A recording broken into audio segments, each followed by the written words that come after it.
Okay guys, so first up in my portfolio, the biggest allocation is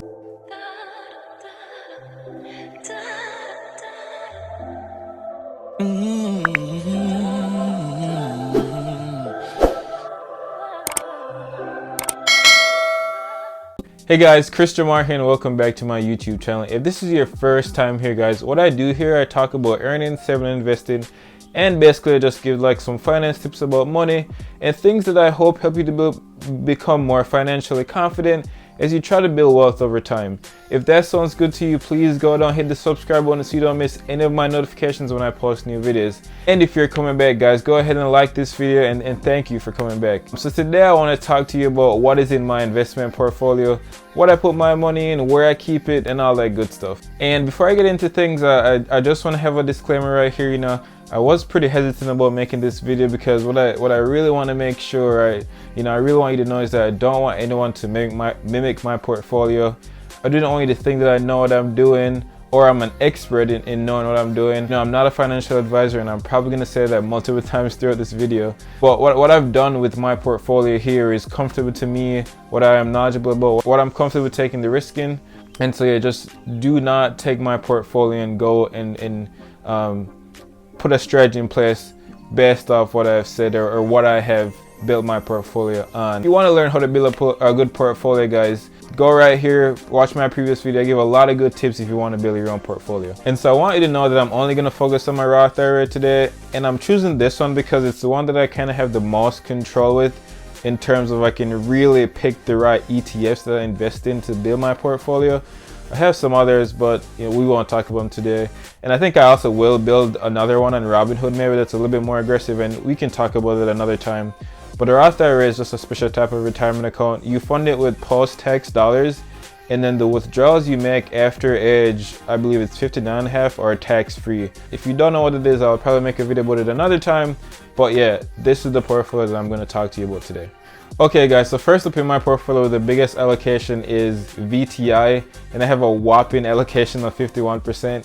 And again guys, please do not mimic my portfolio. And I know some people may say, oh, I may have too much in VTI. I am comfortable with my own decisions, my own choices. I'm knowledgeable of my risk profile, and so I invest accordingly. But VTI is the Vanguard Total Stock Market ETF.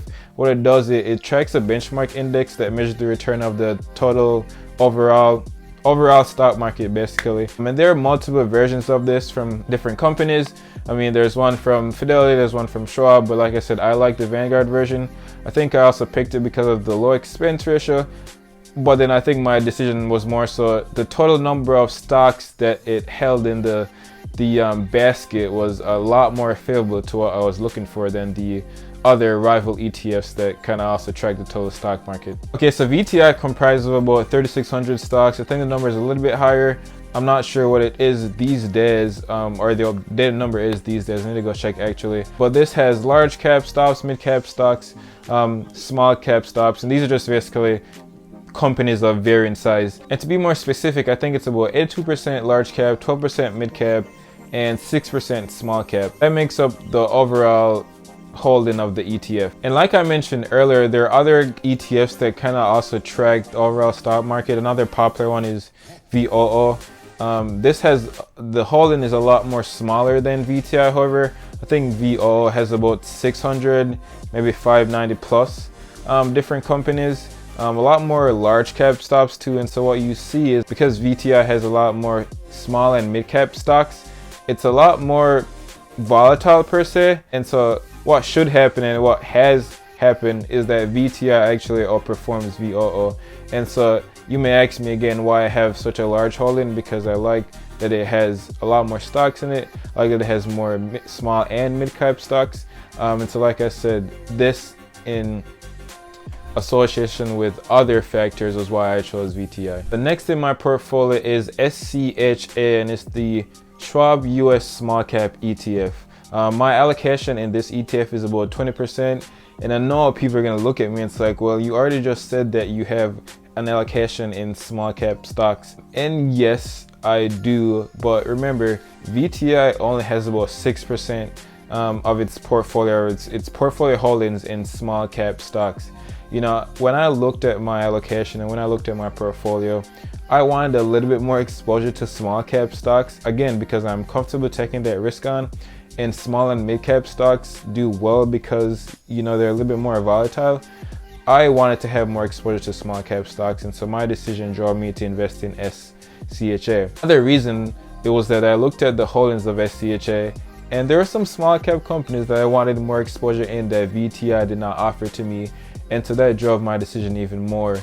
And again, guys, I am not a financial advisor. Do this at your own risk and do not mimic my portfolio. You have to be knowledgeable of what you want to invest in, knowledgeable of your goals, knowledgeable of your timeline. And again, if you want to know how to build a good portfolio, watch my old video. And now we're on to the third ETF in my portfolio, and this one is VEU.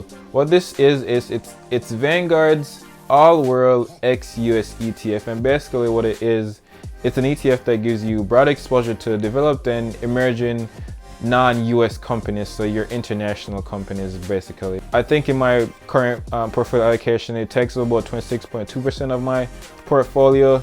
And again, guys, you know, invest at your own risk. Do your allocation based off what you are comfortable with, and this is what I'm comfortable with. And one may ask, okay, how do you choose like an international ETF? I think one of the reasons why I chose this was it has a low expense ratio compared to some of the others I was looking at, but it is my most expensive ETF in my current portfolio. But I chose this in particular because, like I said, it wasn't as expensive as some of the other rivals that I was looking at. And then there are a few international companies that I like in particular that this ETF had higher weighting in its holdings overall. Someone may be wondering, how do you choose an ETF? Again, there's a bunch of different factors, but for me, I look for like things like low expense ratios, different types of trading volumes, liquidity. And again, when I'm ready to be more detailed, I really like to look at the holdings and see companies that I want more exposure to. So if I'd made this video a few weeks earlier, I would have a fourth allocation, which would be a bond ETF. I think at the time I was invested in AGG, and basically it's like an aggregate bond fund. So I think like your corporate bonds, your treasury bonds, a bunch of other bonds. And you use bonds basically to offset the risk of other riskier assets. And so like me being so heavily allocated to like large cap stuff and international stuff and small cap, I would offset my risk by investing in something safe like a bond ETF. I have diversified my portfolio away from that, and one may ask why I did that. And again, guys, you know, the answer I'm going to give you is because this was my own decision. I did this based off my own comfort level. But with the way equity markets are currently set up, and I personally think that the market has had an influx of disposable dollars, so people are somewhat still spending more than they used to. And people with rates so low, people aren't really saving their money because there's no incentive if you're not really getting a good rate. And so what you have is the stock market's still doing fairly well. And so I chose to not really invest in a bond ETF because also bond ETFs weren't doing that well, in my opinion. And again, guys, I'm not a financial advisor. I kind of interpret the market in my own way and make my decisions accordingly. So as you build your portfolio, you also have to make a decision. Again, if you want to know how to build a good portfolio, watch my last video. Last but not least in my portfolio is just cash. I think it's about 2% currently. And again, because I just diversified away from the bond ETF, I have cash as a result of just offsetting trades and rebalancing and all that stuff. So I don't typically hold cash. If I do hold cash, it's because I just transfer some money in to buy some of my new ETFs or rebalance my portfolio. But again, I typically have a 3-fund portfolio or a 4-fund portfolio if I want just a little bit more exposure, but I keep my Roth IRA like pretty simple. And yes, so there you have it. And you know, I want to say I think a 3-fund portfolio is a great way to build long-term wealth. Again, it really depends on what your goals are, what your risk level is, like basically what you're looking to do with your money, what you're trying to get out of it. So just think about all that. Again, I talked about a 4-fund portfolio because I have my own risk profile. I interpret the market in a different way. I have certain things that I want to get out of it. I have certain companies that I want more exposure to, and so I invest accordingly. And again, guys, I am not a financial advisor. So when you watch this video, please do not mimic my portfolio. If you've come to the end of this video, guys, thank you for watching. If you have any questions, let me know.